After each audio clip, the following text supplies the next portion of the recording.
What's up, losers? Today I'm back with some more tasty posts from r/fatlogic to take a bite out of. This is episode 64 in the fatlogic series. And I'm feeling pretty opinionated today. So without further ado, let's get into it. Intuitive eating principles. Number 2. Honor your hunger. This is the radical notion that humans ought to eat when they're hungry. How many ways has diet culture taught us to try to override hunger signals? Being hungry doesn't mean you're thirsty, bored, lonely, food addicted, or any other invented narrative. It means your body needs energy in the form of calories from food. Honoring your hunger can be really scary. If you're experiencing hyperphagia, extreme hunger/eating, after a period of deprivation, you may have a lot of hunger. You may be eating far more than you think is normal. That's part of the process of repairing biological and psychological damage from restriction.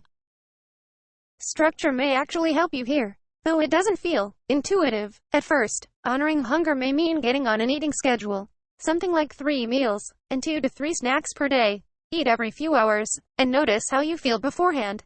Hunger can appear as difficulty concentrating, dizziness, nausea, thoughts about food, irritability, even a sense of euphoria for some of us. You'll find, as you eat regularly and consistently, that your hunger cues become more refined and perceptible, and you will learn to eat before you're ravenously hungry. Hunger will eventually become gentle and manageable if you're eating adequately.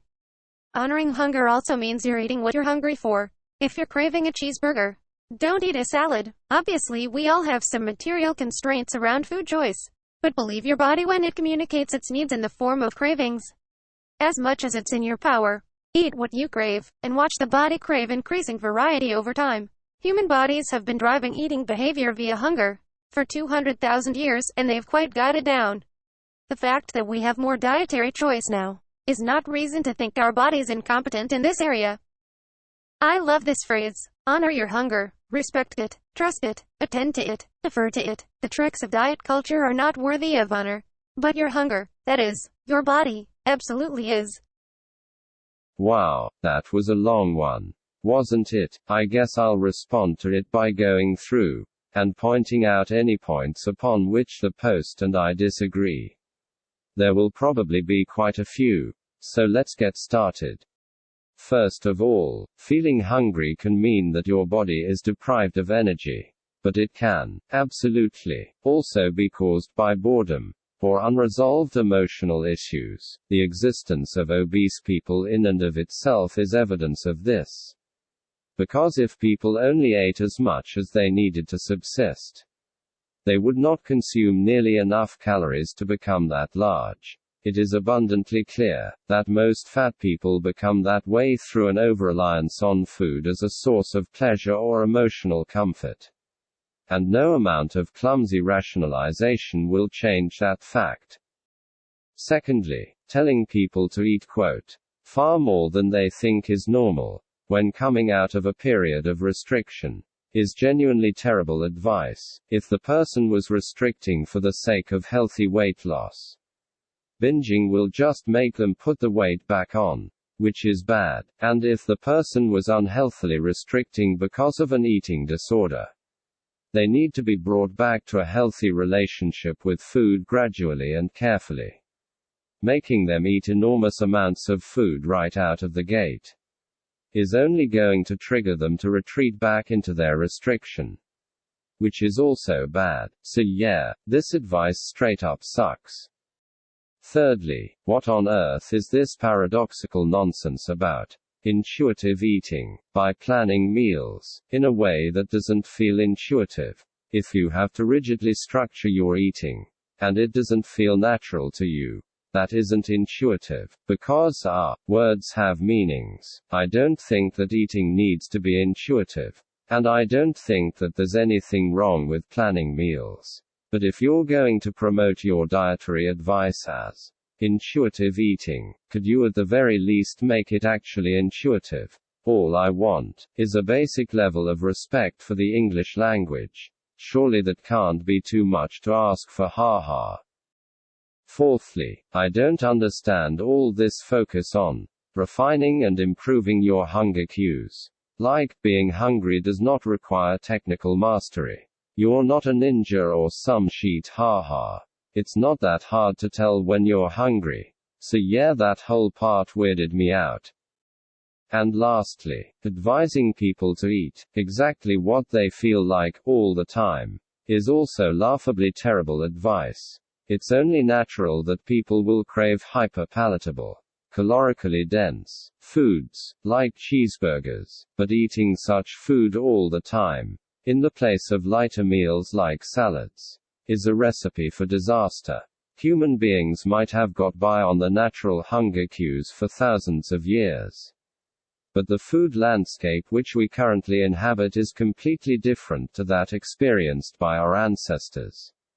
And it is important that we acknowledge that, when food is ultra-abundant, and deliberately engineered to be as addictive as possible, it is no longer viable to just follow your instincts in order to eat a healthy diet. Education and awareness about the nutritional composition of the foods we eat is vital. In short, intuitive eating, at least, intuitive eating of the kind described in this post, is not the answer. My doctor just told me I need to be healthier, after I told her I fuel my body healthily and exercise 6 to 7 days a week, 8 hours a day. Weight and health are correlated, are not causational, and most studies supporting weight loss are funded by diet companies. Something smells a little fishy here. Not gonna lie, like 8 hours of exercise a day. Really? 8 whole hours? Am I actually supposed to believe that? Even the fittest people I know don't exercise anywhere near that much. Because, among other reasons, nobody has that kind of time. You know, in between sleeping, working, studying, attending to familial obligations, etc. A number as inflated as 8 hours doesn't convince me that this person exercises a lot at all. It tells me that they are either a liar, or somebody with no reasonable concept of what exercise actually means. As for fueling their body healthily, yeah, I'm pretty sure the doctor will be the judge of that. You can describe your diet in wholesome, fluffy language all you like, but if what and how much you're eating has left you overweight, to the point that a doctor is raising it as a serious health concern, then that's not a healthy diet. It's an eating problem, and you would be wise to listen to your doctor's advice before this problem gets any more out of hand. As a side note, imagine how frustrating, and straight-up bizarre it must be for doctors to have these fat acceptance clowns coming in, with their clearly imaginary athletic exploits, and false sense of their own expertise. I'm sure glad I didn't go into medicine, haha. But to any doctor out there, I respect your patience. Finally, to the replying commenter, stop indulging this person's self-defeating fantasies. There is ample evidence to support the conclusion that obesity is bad for one's health. And the research that has produced this evidence is not all funded and controlled by diet companies. It's not some grand conspiracy against fat people. It's just plain old medical science. So knock it off with the dangerous misinformation, please. This post is really frustrating. I love the company, and what they stand for. But why is the plus-size model shown in an oversized t-shirt? Why not put her in a sports bra? Or tank? If you're going to be inclusive, be that.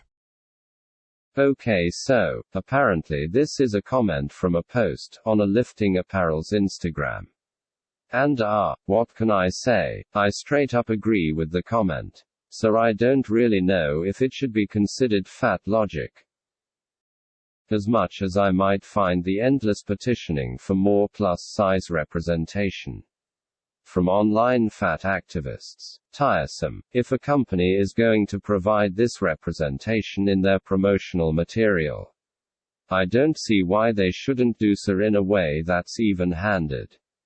If fat people are going to work out, we shouldn't expect them to show up in a tent to do it.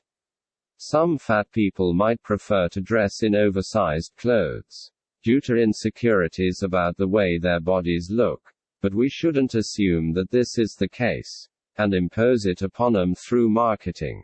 Many fat people may feel more comfortable exercising in something like a tank top, just like anybody else, and this should only be encouraged, especially by a company that claims to cater to a plus-size customer base.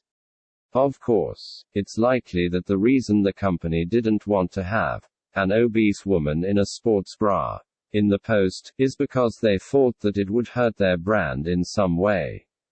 But to be frank, this excuse doesn't hold much water with me. If you're going to talk the plus-size, body-positive talk, then you'd better be willing to walk the walk, because otherwise you're just taking advantage of people, and that's not cool.